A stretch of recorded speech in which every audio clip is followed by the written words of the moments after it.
मेरा नाम आरव है। मैं एक डॉक्यूमेंट्री फिल्म मेकर हूँ। मेरा काम है उन जगहों की सच्चाई दिखाना जहाँ जाने से लोग डरते हैं, जहाँ लोग कहते हैं कि कुछ गलत है। अभी आप मेरे पीछे देख सकते हो, ये है एक सेंट मैरी चर्च और इस वक्त रात के लगभग 1 बज रहे हैं। लोग कहते हैं यहाँ भूत है, आत्माएं हैं और रोज रात को घंटी अपने आप बजती है। पर मुझे लगता है डर सिर्फ अफवाह का दूसरा नाम होता है। ये ये आवाज कहाँ से आई? आरव सिर्फ 23 साल का था, पर उसका जुनून उसकी उम्र से कहीं ज़्यादा बड़ा था। जहाँ लोग सर झुकाकर निकल जाते थे, आरव वहाँ सीधा कैमरा उठाकर खड़ा हो जाता था। उसका मानना था, जब तक तुम देख नहीं लेते तब तक तुम्हें डरना नहीं चाहिए। पर उसे क्या पता था, कुछ जगह ऐसी होती हैं जो सिर्फ देखी नहीं जाती, महसूस की जाती हैं और फिर छोड़ती नहीं। शहर के कोने में एक छोटी सी चाय की टपरी थी। गरम भाप उठती हुई चाय और हवा में घुली हुई शाम की थकान। आरव चुपचाप खड़ा था, चाय का कप हाथ में पकड़े हुए। तभी कुछ लोग पास ही बैठकर बात करने लगते हैं। भाई, सुना है सेंट मैरी चर्च कई सालों से बंद है, पर रात को वहाँ घंटी अपने आप बजती हैं। हाँ, गांव के लोग कहते हैं, जो रात में गया वो वापस नहीं आया। आरव ने धीरे से चाय का कप नीचे रखा और उनसे बात करने चला गया। कौन सा चर्च? Saint Mary? वो जो शहर से दूर रेडवुड कस्बे के पास है? हाँ, वही। लोग कहते हैं वो जगह बाकी दुनिया से अलग है। दिन में सिर्फ बिल्डिंग लगती है, पर रात में कुछ और बन जाती है। ये बात आरव के लिए वार्निंग नहीं थी, ये एक चैलेंज था। उसके दिमाग में सिर्फ एक ही सोच घूम रही थी, अगर मैंने इस जगह का सच दिखाया तो लोग मुझे याद रखेंगे। पर सच ये था, कुछ जगह तुम्हें याद नहीं रखती, वो तुम्हें अपने पास रख लेती हैं। एक छोटा सा गांव जहां शाम ढलते ही दरवाजे बंद हो जाते हैं और सड़कों पर सिर्फ खामोशी रह जाती है। घड़ी में रात के 12 बज चुके थे, हवा ठंडी हो चुकी थी और अंधेरा जैसे ज़मीन पर बैठकर इंतज़ार कर रहा हो। तभी वहाँ एक टैक्सी रुकती है। साहब, बस यहीं तक, इससे आगे मैं नहीं जा सकता। पैसे चाहे जितने दे दो, पर रात में उस चर्च के पास जाने की हिम्मत किसी की नहीं है। फिर आरव उस गाड़ी से उतर जाता है और उसको पैसे देता है। ठीक है भाई, यहीं छोड़ दो। ड्राइवर जाने से पहले रुकता है। एक बात याद रखना, दिन में वो जगह सिर्फ दीवार और दरवाज़ा होती है, पर रात में वो सुनता नहीं, वो बुलाने लगता है। आरव अब उस टैक्सी को धीरे धीरे अंधेरे में गायब होता देख रहा होता है। आरव उस जगह अकेला खड़ा था और उसके सामने वो सेंट मैरी चर्च था। ऊंची काली दीवारें, टूटी हुई खिड़कियां और एक बड़ा लकड़ी का दरवाज़ा जो जंजीरों से जकड़ा हुआ था। जैसे वो सिर्फ बंद नहीं था, जैसे किसी को अंदर रोक रखा हो।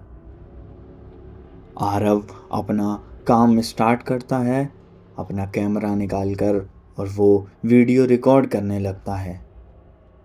अभी रात के 12:30 बज रहे हैं। मैं सेंट मैरी चर्च के बिल्कुल सामने खड़ा हूँ।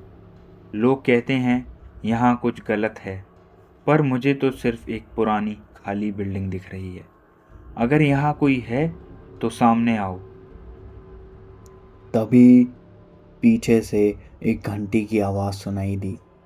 आरव चुप हो जाता है। दरवाज़ा धीरे से खुद ब खुद खुल जाता है। अंदर कदम रखते ही ठंड उसकी हड्डियों तक पहुंच जाती है। मोमबत्तियां जल रही होती हैं, पर चर्च बिल्कुल खाली था। हेलो, कोई है यहाँ? उसके कदमों की आवाज़ दीवारों से टकरा कर वापस आती है। कभी लगता है कोई पीछे चल रहा है।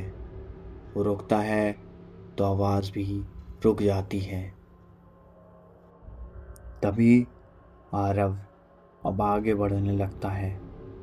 उसको कुछ आवाज़ सुनाई देती है। आरव। मेरा नाम कैसे जानते हो? सामने आओ। एक कमरे का दरवाज़ा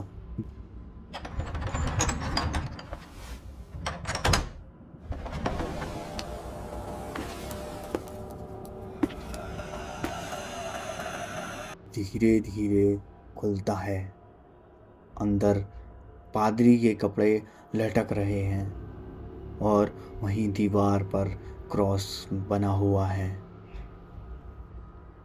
अपने पाप कबूल करो। मैंने कुछ नहीं किया, मैं सिर्फ रिकॉर्ड कर रहा हूँ। प्लीज़ मुझे जाने दो। अचानक सारी मोमबत्तियां हुआ है। अपने पाप कबूल करो। मैंने कुछ नहीं किया, मैं सिर्फ रिकॉर्ड कर रहा हूँ। प्लीज़ मुझे जाने दो। अचानक सारी मोमबत्तियां बुझ जाती हैं। पूरा चर्च अंधेरे में डूब जाता है। हर तरफ से आवाजें आती हैं। बलि का वक्त आ गया है। बलि बलि। आरव बेंच के नीचे जाके छुप जाता है। मैं दोबारा कभी नहीं आऊँगा। प्लीज़ मुझे छोड़ दो। पर सेंट मैरी चर्च माफ़ी नहीं देता। वो सिर्फ जान लेता है। एक काली परछाई धीरे धीरे उसकी तरफ बढ़ रही थी। पादरी के कपड़े पे चेहरा अंधेरे में छुपा हुआ। आरव, अपने पाप कबूल करो। तभी आरव उसे देखकर बहुत घबरा जाता है। आरव वहां से भागने लगता है। एग्जिट की तरफ उसको रास्ता दिखा और वो वहां से बहुत तेज भागा। जब वो एग्जिट वाले दरवाजे पर पहुंचा तो उसने देखा वहां कोई दरवाजा नहीं था। तभी पीछे से आवाज आती है, इस जगह पर आने का रास्ता होता है पर जाने का नहीं। लोहे की जंजीरें उसके जिस्म को जकड़ लेती हैं। उसकी एक जोर सी चीख निकलती है और वहीं उसका दम निकल जाता है। घंटी में बदल जाती है। अगली सुबह कुछ लोग वहाँ से गुजर रहे होते हैं। ज़मीन पर एक बैग और एक कैमरा पड़ा होता है। कैमरा ऑन करते हैं। स्क्रीन पर आरव रात के 12:30 बज चुके तक बोलता हुआ, उसके बाद सिर्फ काला अंधेरा। आज भी रेडवुड कस्बे में लोग कहते हैं जब रात के 1 बजते हैं और घंटी बजती है तो समझ लेना सेंट मैरी चर्च अपनी अगला बलि चुन रहा है।